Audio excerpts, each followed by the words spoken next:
我要挑战道宗弟子，凭什么不接受我们的挑战？为何有如此多的挑战者？诸位师弟，你们先进去休息吧。我来战你！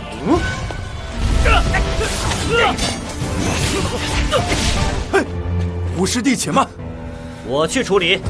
这个杂役弟子，我去，跟着名扬天下！我要照照镜子。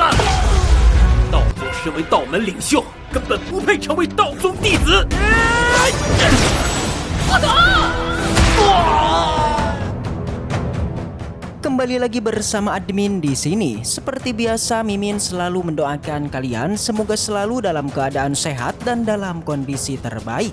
Di video kali ini, Mimin akan menceritakan sebuah donghua series dari Wuying Sanqian Dao. Dan bagi kalian yang mungkin baru gabung, Mimin saranin untuk nonton bagian sebelumnya dulu. Linknya ada di deskripsi. Tak berlama-lama, langsung saja kita masuk ke isi ceritanya.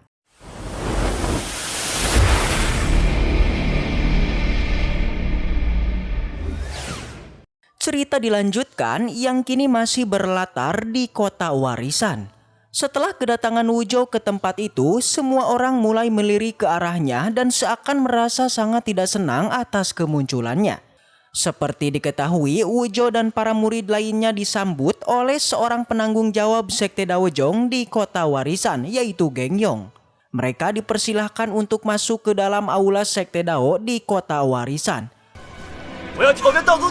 Tapi di perjalanan atau ketika mereka akan memasukinya, tiba-tiba sekelompok orang malah berteriak dan memaksa para murid Sekte Daojong. Salah satunya mengatakan jika saat ini mereka menantang para murid Sekte Daojong yang merupakan sekte nomor 1 di dunia. Awalnya Wuzhou dan kawan-kawan enggan mendengarkannya. Tapi setelah apa yang dikatakan oleh mereka mengenai para murid Sekte Daojong yang pengecut, membuat Wuzhou dan semua orang pun berhenti dan berbalik. Wuzhou bertanya kepada Gengyong mengapa cabang kediaman Sekte Daojong selalu ada kelompok yang menantang murid Sekte Daojong. Dikatakan menurut Gengyong semua orang ini merupakan para praktisi dari beberapa sekte yang tidak suka dengan Sekte Daojong. Mereka berusaha melakukan provokasi kepada Sekte Daojong untuk mencoba mencari kesalahan dari Sekte Daojong. Oleh karena itu, Gengyong meminta kepada semua murid untuk tidak terprovokasi dan tidak meladeninya. Di mana jika kelompok ini berhasil mengalahkan para murid Sekte Daojong, maka mereka akan mendapatkan keuntungan sebuah ketenaran. Karena telah berhasil mengalahkan anggota Sekte Dao yang merupakan sekte nomor 1 di dunia. Senior Gu yang mendengarnya, dia tetap tidak terima jika Sekte Daojong diperlakukan seperti ini. Dia menginginkan untuk memberikan sebuah pelajaran pada mereka, yaitu mematahkan beberapa anggota tubuh mereka. Segera dia pun maju tapi langsung dihentikan oleh si Gengyong. Di mana dia mengatakan jika Sekte Daojong selalu mengedepankan kedamaian dan tidak pernah menindas yang lemah. Di mana jika para murid Sekte Daojong benar-benar mematahkan anggota tubuh mereka, maka sudah pasti reputasi Sekte Daojong akan menjadi buruk.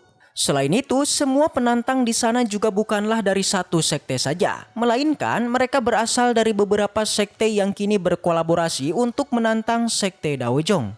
Oleh karena itu, demi untuk menenangkan para murid Sekte Daojong, Gengyong kembali meminta semuanya untuk segera masuk ke dalam aula dan dia akan meminta anak buahnya untuk menangani para penantang ini. Gengyong meminta Gepeng untuk menghadapi mereka. Ia pun setuju dan langsung maju. Sebelum bertarung, ia memperkenalkan diri dan meminta semua penantang untuk memberinya sebuah pencerahan. Pada saat ini, salah satu dari penantang segera maju untuk menantang Gepeng. Dia merupakan aki-aki bernama Ye Jihua.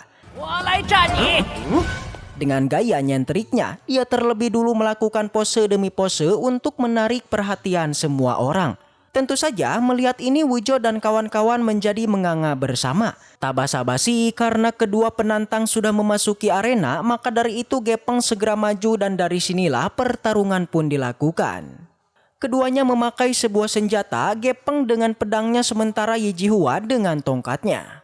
Pertarungan mereka cukuplah sengit sampai akhirnya Ye Jihua melakukan tindakan tercela yaitu mengeluarkan racun yang diarahkan pada Gepeng. membuat pertarungan pun melambat dan akhirnya Gepeng pun dikalahkan.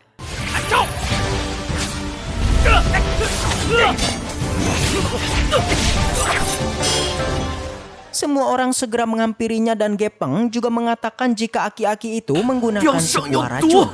Gengyong panik dan meminta untuk segera memberinya sebuah penawar. Di sana Yi Jihua tampak sangat gembira karena dia dapat dengan mudah mengalahkan anggota sekte Daojong.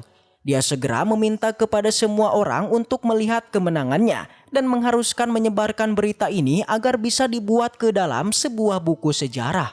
Tentu senior Ge sangat tidak terima dengan pertarungan ini. Menurutnya Yi Jihua bertindak licik karena dia menggunakan racun. Tapi menurutnya hal itu sangatlah wajar dalam pertarungan. Karena dalam pertarungan hidup dan mati dipertaruhkan. Jika tidak terima, Yi Jihua meminta senior Ge untuk maju melawannya. Jelas mendengar itu senior Ge menjadi kesal dan bersiap untuk menghadapinya. Tapi lagi-lagi tindakannya dihentikan Gengyong dan kembali mengingatkannya jika mereka ini hanyalah ingin memprovokasi saja. Gengyong mengatakan semua murid sekte Daojong agar tidak mudah tertipu dan tidak meladeninya. Meski begitu senior Ge dengan tekadnya dia tidak terima jika ada orang lain yang meremehkan sekte Daojongnya. Di mana jika ada maka dia tidak akan membiarkannya. Kembali Gengyong terus saja meminta senior Ge untuk tidak meladeninya. Itu karena jika terjadi sesuatu pada mereka ataupun mereka terluka dalam pertarungannya, maka satu persatu sekte akan membalasnya. Meski begitu tetap saja senior Ge tidak terima dengan kelakuan semua penantang ini. Dengan satu kata, Wujo pun segera maju untuk meladeni para penantang ini. Sontak semua pun menjadi kaget. Yang bahkan Gengyong seketika mengingatkan Wujo untuk tidak berbuat ceroboh karena pertarungan ini menyangkut reputasi dari sekte Daojong. Tapi Wujo dengan tenang berusaha menenangkan Gengyong. Dia mengatakan kalau dirinya mempunyai pengaturan sendiri yang pasti tidak akan merugikan sekte Daojong. Segera Wujo pun maju dan bersiap untuk meratakan semuanya. Di dalam hatinya Wujo sangat ingin membalas tentang apa yang barusan mereka lakukan. Terlihat Wujo berjalan dengan elegan menuju pada para penantang ini. Dia memperkenalkan diri yang merupakan seorang murid tukang ingin meminta nasihat dari sang aki-aki. Mendengar kalau Wujo seorang murid tukang, seketika Yi Jihua menjadi terdiam tanpa kata. Begitupun dengan semua di belakangnya. Semuanya mengatakan jika Yi Jihua sangat beruntung karena dia akan menghadapi seorang murid tukang. Semuanya mulai terus meremehkan Wujo yang seorang murid tukang berani-beraninya menantang mereka semua. Salah satu dari mereka sangat menyayangkan dan menyesal kenapa tadi dia tidak maju duluan. Jika kini yang dilawannya itu hanyalah seorang murid tukang. Langsung saja Yi Jihua tertawa keras. Dia merasa sangat beruntung karena pertarungannya sudah pasti akan mudah. Tapi dia akan memiliki keuntungan untuk dikenal dunia karena menghadapi seorang murid Daojong. Sebuah shuriken mulai dikeluarkan dan bersiap dilancarkan, tapi tiba-tiba... Ya, di saat dia terus mengoceh, Wujo langsung maju dan menendangnya. Selain itu, Wujo tanpa henti terus menyerangnya dan menyiksanya. Pukulan tendangan tinjuan satu persatu Wujo kirimkan. Sampai akhirnya Yi Jihua pun tak berkutik dan berakhir kalah.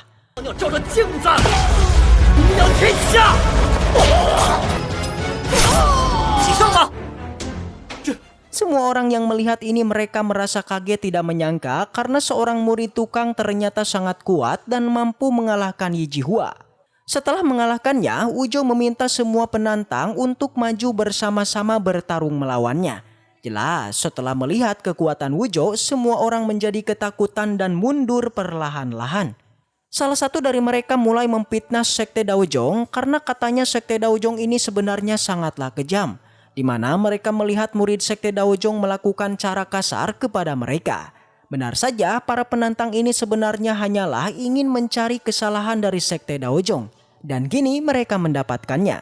Tapi Wujo merasa jijik dan menyebut para penantang ini yang tidak tahu malu.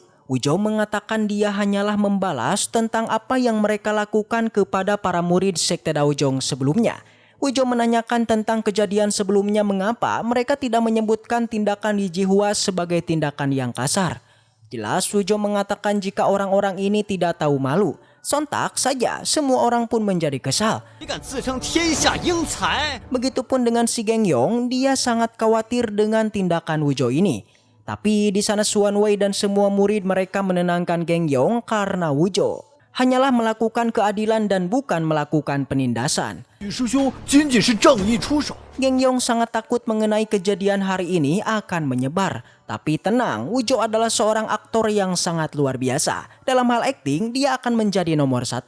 Senior Ge mengingatkan tentang reputasi Wuzhou di Sekte Daojong yang tentu saja Wuzhou tak akan mempermalukan Sekte Daojong.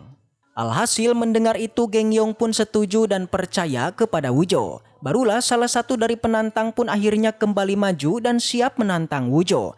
道宗身为道门领袖，根本不配成为道宗弟子。 Dia tidak terima atas perkataan Wuzhou yang menyebut mereka tidak tahu malu. Menurutnya, Sekte Daojong pada saat ini sudah sangat keterlaluan. Dia mengatakan Sekte Daojong sangat tidak layak memimpin Sekte Tao di dunia ini. Tapi Wuzhou tidaklah menghiraukannya. Dia mengatakan tidak ingin berbicara dengan orang yang penuh omong kosong. Tentu saja dia pun tidak terima dan segera maju untuk melakukan baku hantam. Di dalam hatinya, dia sangat pede untuk mengalahkan Wuzhou. Menurutnya, perkataan Wuzhou ini hanyalah sebuah gertakan saja. Jadinya, ia pun menyerang dengan pedangnya dan apa yang terjadi ya? 不虚浮，且不。